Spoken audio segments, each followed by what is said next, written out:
Hello बच्चों, आप कैसे हैं। आपका स्वागत है हमारे अपने चैनल एमकेजी मैथ्स एकेडमी में। तो आइए अब हम नेक्स्ट हेडिंग देखते हैं क्या है।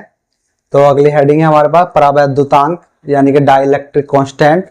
क्या होता है कि किसी माध्यम की उपस्थिति में आवेशों के मध्य बल निर्वात की तुलना में जितने गुना कम प्राप्त होता है उस राशि को माध्यम का परावैद्युतांक या आपेक्षिक विद्युतशीलता कहते हैं। इसे के से या एप्सिलॉन आर से प्रदर्शित करते हैं, या इसकी दूसरी डेफिनेशन है एक कि निर्वात या वायु में आवेशों के मध्य बल तथा अभिष्ट माध्यम में आवेशों के मध्य बल के अनुपात को परावैद्युतांक कहते हैं। तो अभिष्ट माध्यम क्या है? जो जिस माध्यम में वो रखेगा आवेशों को उसको हम क्या बोलते हैं? अभिष्ट माध्यम बोलते हैं, यानी कि जो माध्यम हमें चाहिए। तो देखो, तो परावैद्युतांक क्या है? अगर हम किसी माध्यम में आवेशों को रख रहे हैं और उससे पहले से निर्वात या वायु में रखा है तो आवेशों के मध्य जो बल हमने ज्ञात करा था निर्वात या वायु में, तो वो बल और जब उसे किसी अन्य माध्यम में रखा गया आवेशों को और उनके बीच बल ज्ञात करा गया, तो वह बल जो निर्वात में बल निकाला था हमने, मान लो निर्वात में हम बल निकालते हैं कि F1 का मान जो भी आए, ये निर्वात में बल है और ये माध्यम में बल है F2, जो भी आएगा। तो जो माध्यम में बल आएगा वह बल निर्वात में जो बल इन दोनों आवेशों के मध्य आएगा उनकी तुलना में कितने गुना कम है। यानी कि सबसे ज्यादा क्या होता है? निर्वात में ही होगा बल, उसके बाद क्या है? माध्यम में बल धीरे धीरे घटता चला जाता है। जैसे कि कागज रख दें, हम मोम रख दें, प्लास्टिक रख दें, कांच रख दें, ठीक है। माध्यम कांच को बना लो, प्लास्टिक को बना लो, किसी भी चीज को बना सकते हैं। तो उनमें क्या होगा? बल क्या हो जाएगा? कम हो जाएगा। जितने गुना कम होगा उसे हम परावैद्युतांक या आपेक्षिक विद्युतशीलता कहते हैं। तो देखो, अब हम निकालेंगे इसका ये फॉर्मूला हो गया। परावैद्युतांक बराबर क्या हो गया? के या एप्सिलॉन आर बराबर निर्वात या वायु में आवेशों के मध्य बल बटे अभीष्ट माध्यम में आवेशों के मध्य बल। तो क्या आ जाएगा? हम सबसे पहले ज्ञात करेंगे बल किसमें? जब निर्वात में रखा हो, क्योंकि हमें निर्वात या वायु में चाहिए, फिर अभिष्ट माध्यम में चाहिए। तो लिखेंगे जब आवेश Q1 तथा Q2 निर्वात में रखे हों तो बल क्या आ जाएगा? इन दोनों के बीच बल, दोनों आवेशों के मध्य बल, मान लो हमने F1 से लिख दिया इसको, तो क्या आएगा? फॉर्मूला होता है हमारे पास 1/4 पाई एप्सिलॉन नॉट।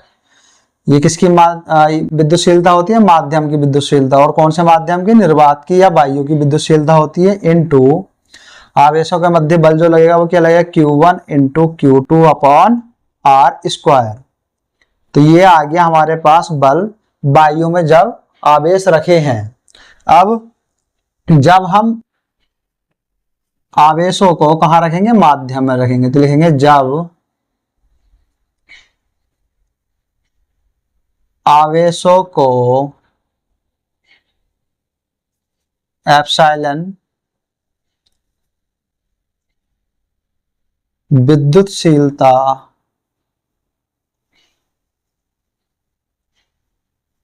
वाले माध्यम में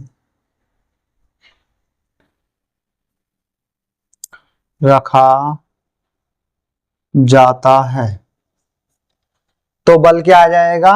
तो बल हो जाएगा हमारे पास F2 बराबर 1/4 पाई एप्सिलॉन। एप्सिलॉन क्या है? माध्यम की विद्युतशीलता हो गई, इनटू आवेश हमारे पास Q1 Q2 ही है और उतनी ही दूरी पर रखेंगे जितनी दूरी पर हम वायु में रख रहे थे। ये समीकरण हमारे पास 2 हो गई है। तो परावैद्युतांक की जो परिभाषा है, तो इसकी परिभाषा के अनुसार निर्वात में जो बल आएगा उसको ऊपर रख देंगे और जो अभिष्ट माध्यम में बल आएगा उसको नीचे रख देंगे और दोनों को भाग करेंगे तो वो क्या आ जाएगा? परावैद्युतांक आ जाएगा। तो लिखेंगे समीकरण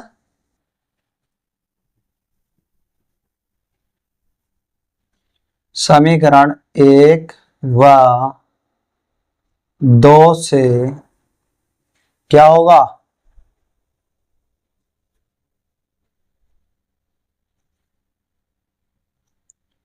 परावैद्युतांक के या एप्सिलॉन आर बराबर F1 यानी कि निर्वात में बल बटे माध्यम में बल। तो ये हो गया हमारे पास, हमने 1 या 2 से ले रखा है, नहीं तो हम इसे ए से लिख सकते थे, एफ ए यानी कि एयर में या निर्वात में वैक्यूम में वी बना सकते थे। इसको एफ एम लिख सकते थे यानी कि माध्यम में बल है, हमने F1 F2 से लिखा है, कोई दिक्कत नहीं है। तो समीकरण 1 और 2 से क्या है, परावैद्युतांक के या एप्सिलॉन आर बराबर F1 अपॉन F2। तो हमारे पास क्या था, F1 का मान 1 upon 4 pi epsilon not into Q1 Q2 upon R square, फिर पूरे के बटे अपॉन F2 का मान क्या था 1 upon 4 pi epsilon into Q1 Q2 upon R square, क्योंकि निर्वात और माध्यम में एक ही दूरी पर आवेशों को रखा गया था, इसलिए दोनों में आर स्क्वायर आया है। तो Q1 से Q1 Q2 से Q1 Q2 कट गया और आर स्क्वायर से आर स्क्वायर, 4 पाई से 4 पाई, तो कितना आ गया हमारे पास, के या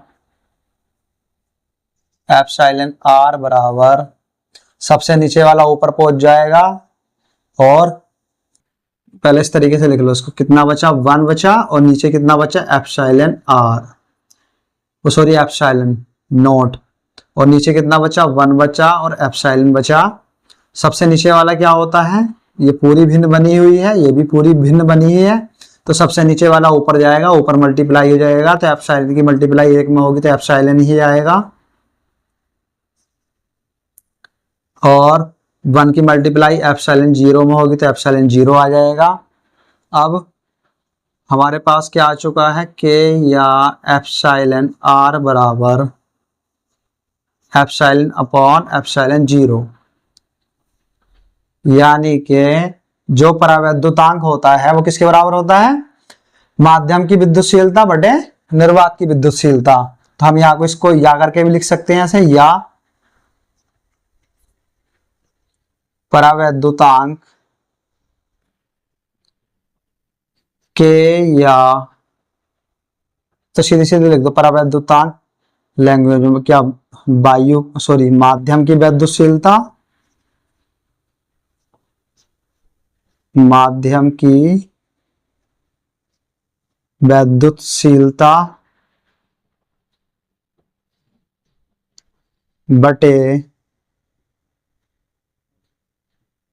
निर्वात की विद्युतशीलता।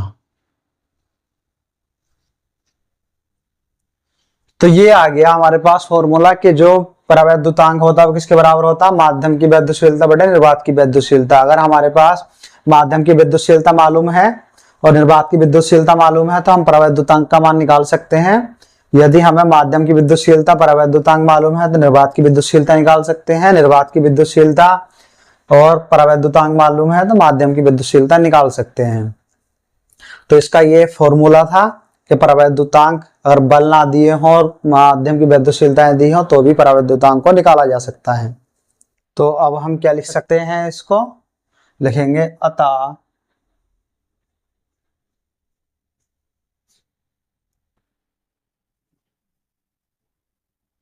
अतः किसी माध्यम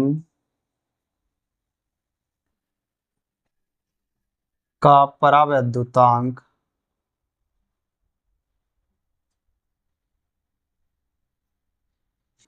यानी कि रुकावट, ये रुकावट होती है बल में, माध्यम की विद्युतशीलता,